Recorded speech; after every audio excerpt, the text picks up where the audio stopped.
Just leave quietly and no one gets hurt, Amber said, blocking my way to the kitchen door. She tapped her nails on the counter, my counter, while wearing my husband's favorite perfume.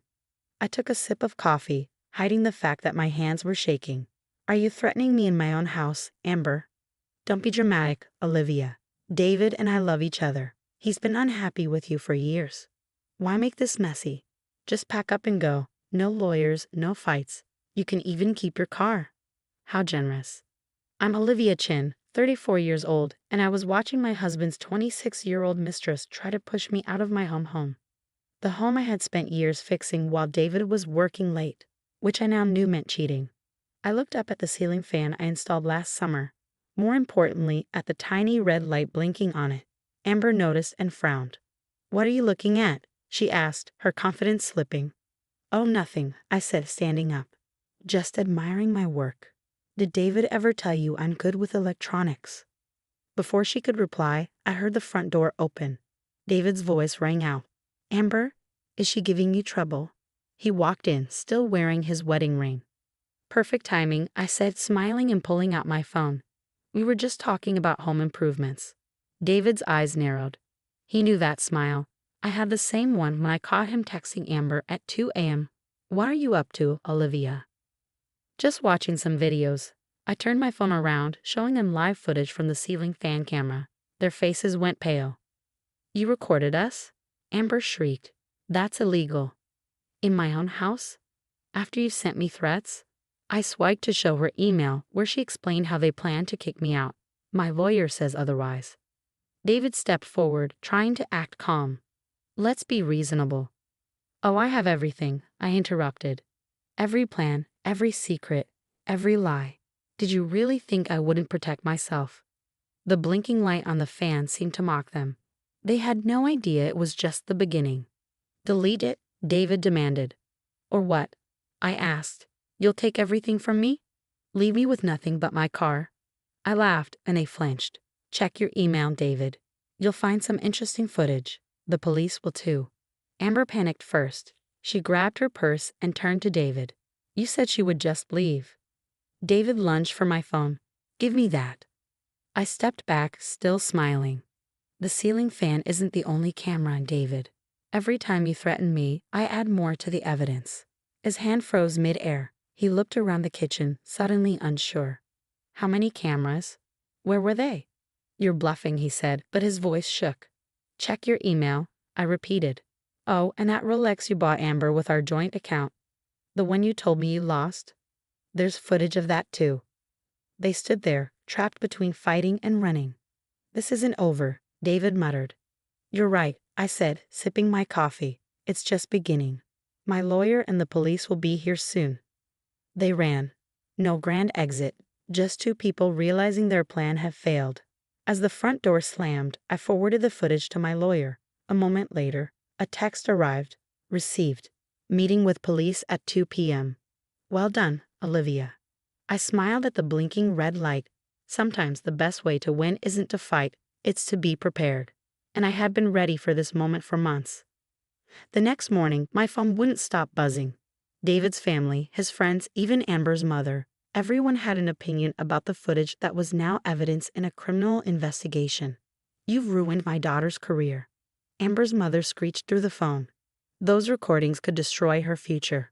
Your daughter ruined her own career when she decided to help my husband embezzle money. I replied calmly before hanging up. I was in my home office, reviewing security footage with Detective Martinez.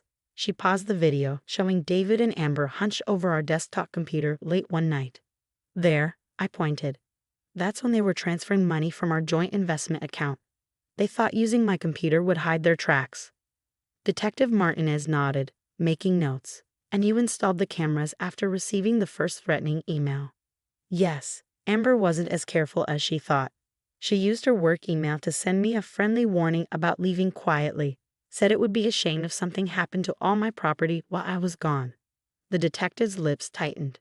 Textbook intimidation. And this was before they started moving money. They got bolder after I didn't respond to the threats. Started small jewelry disappearing, documents going missing. Then last month, I noticed large transfers from our accounts.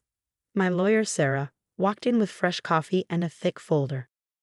The bank statements confirm everything, detective. Multiple unauthorized transfers totaling over $200,000. All captured on Olivia's cameras. I took a sip of coffee, remembering the night I discovered the first transfer. I'd been reviewing our monthly statements, something David always mocked me for, when I noticed the discrepancy. That same evening, I caught him on camera assuring Amber they'd never get caught. "You'll get your dream house," he promised her, sitting at my kitchen counter. "Once we clear out the accounts and force Olivia out, everything will be perfect." Perfect. The word echoed in my mind as I watched them plot to destroy my life. My phone buzzed again. David this time. I showed the screen to Detective Martinez before answering on speaker. "Olivia." His voice was tight, controlled. "We need to talk. What you're doing, it's not too late to fix this." "Fix what, David? The money you stole? The threats? The conspiracy charges?" "Don't be dramatic. I was going to pay it back. You're making this bigger than it needs to be." Sarah leaned forward. "Mr. Chen, this is Sarah Williams, your wife's attorney. Any further communication needs to go through me." "You hired a lawyer?" He sounded genuinely surprised. "After everything we discussed about keeping things simple." "You mean after you and Amber decided I should leave with nothing?" I kept my voice steady. The cameras caught that conversation too. Silence on his end. "Then, those recordings won't hold up. You can't just spy on people. In her own home? After documented threats?" Detective Martinez cut in. "Mr. Chen, this is Detective Martinez. I suggest you get a lawyer, a good one." The call ended abruptly. I could almost see David's face, that familiar mix of anger and panic when things didn't go his way. "He'll try something else," I said, turning to Sarah. "He always does when he's cornered." As if on cue, my phone lit up with a text from my neighbor. "Two people just went into your backyard, called the police." I switched to the live security feed on my phone. There they were, David and Amber, trying to get into the back door, probably hoping to remove the cameras, destroy evidence. Well, Detective Martinez stood up, already calling for backup. "Looks like we can add breaking and entering to the charges."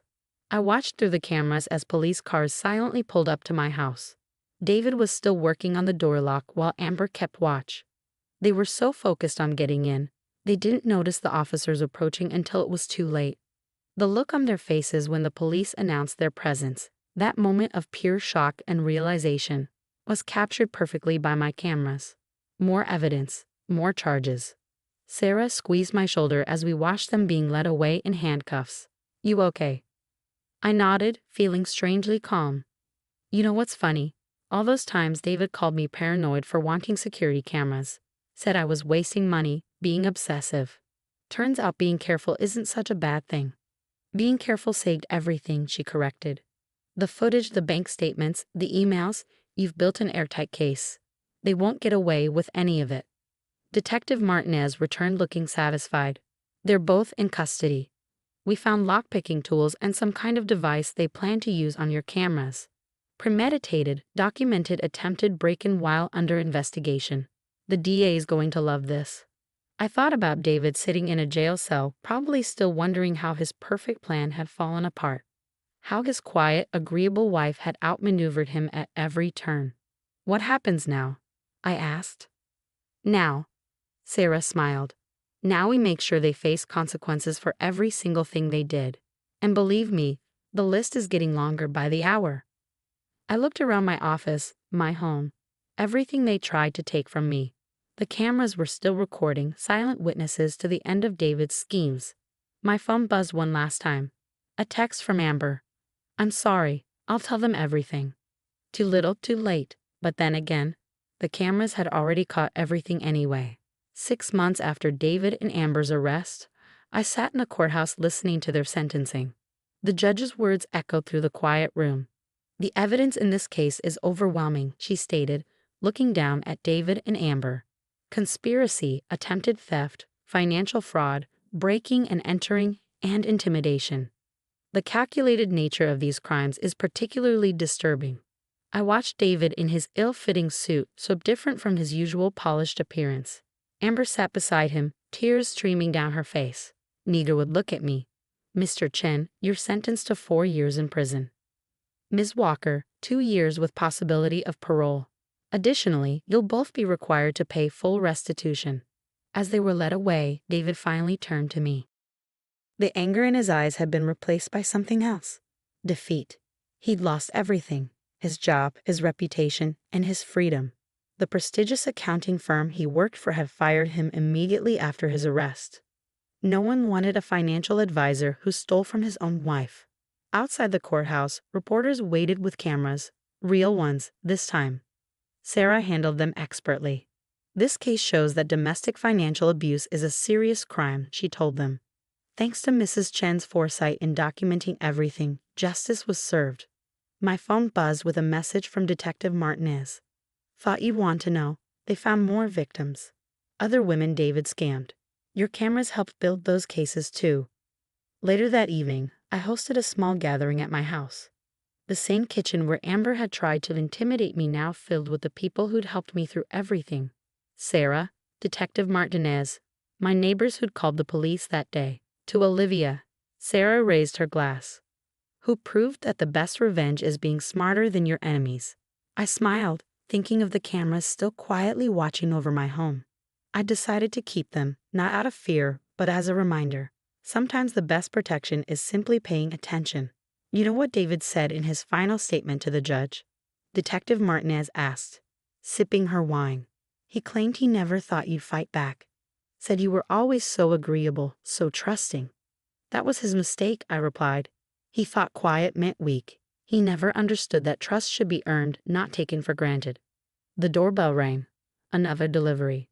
Since the story hit the news, I've been receiving letters from women in similar situations asking for advice. My security cameras had inspired them to protect themselves too. Sarah picked up one of the letters. "Have you thought about what you'll do next? Your story could help a lot of people." I had thought about it. The last 6 months had changed me. I wasn't just a survivor of David's schemes. I was stronger, wiser, and ready to help others.